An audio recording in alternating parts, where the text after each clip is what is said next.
into trucking. My ex and I, we had 2 trucks. I never drove, but handled, the shipping and everything. We'd get car hauling. Went through a nasty divorce. I went out and bought a truck. Went out and bought me a 9-car hauler. Learned how to load it. Hired someone to teach me how to drive. And I started hauling cars. Basically to prove a point that you ain't walking out on me. I can show you what I can do and what I've been doing. Hauled cars for 2.5 years. Really love it.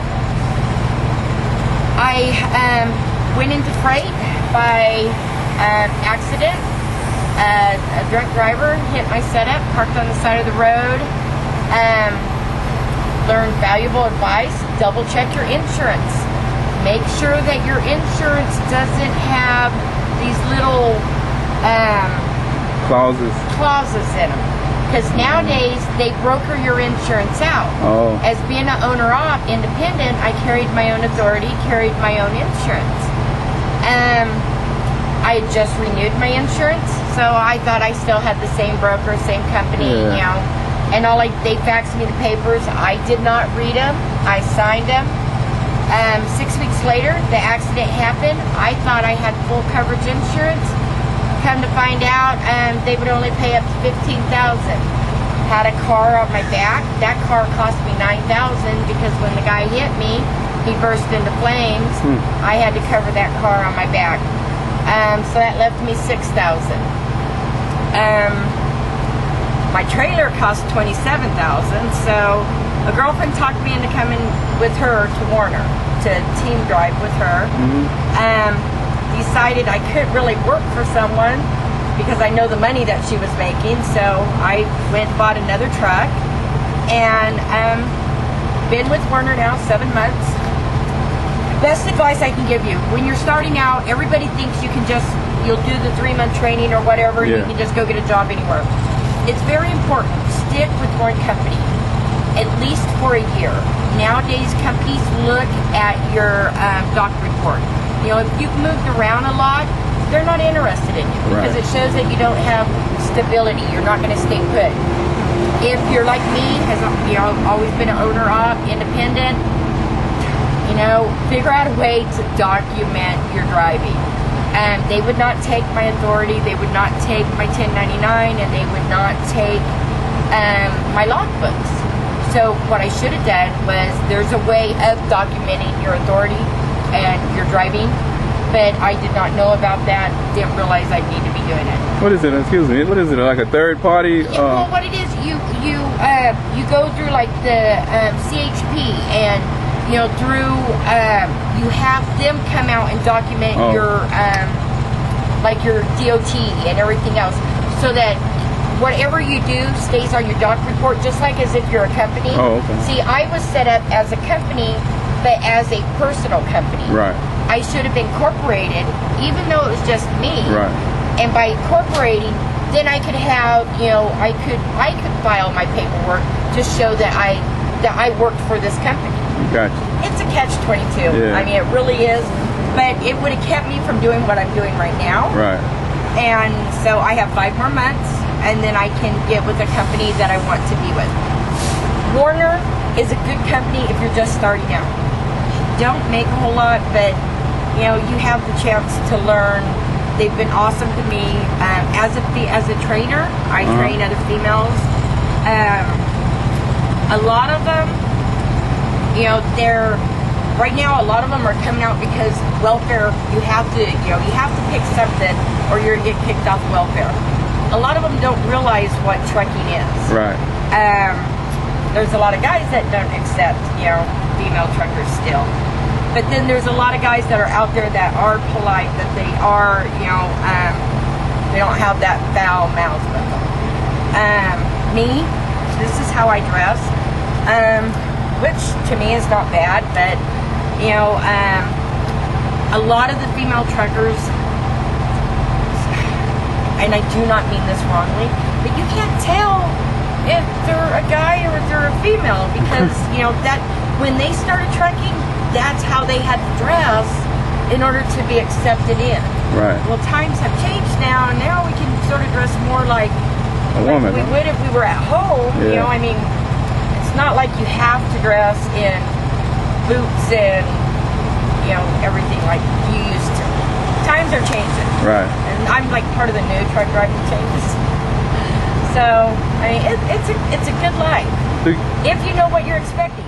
You get to go home 4 days out of a month, if you're lucky. If you're lucky. Your lifestyle out here, I mean, if you think you're a meet nice guys, you're going to start a relationship, you're going to have a relationship, if you come out here single, you're not going to. You do meet nice people and stuff, right. and you have dinner with them, and you know, you talk and stuff, but then you never run into them again.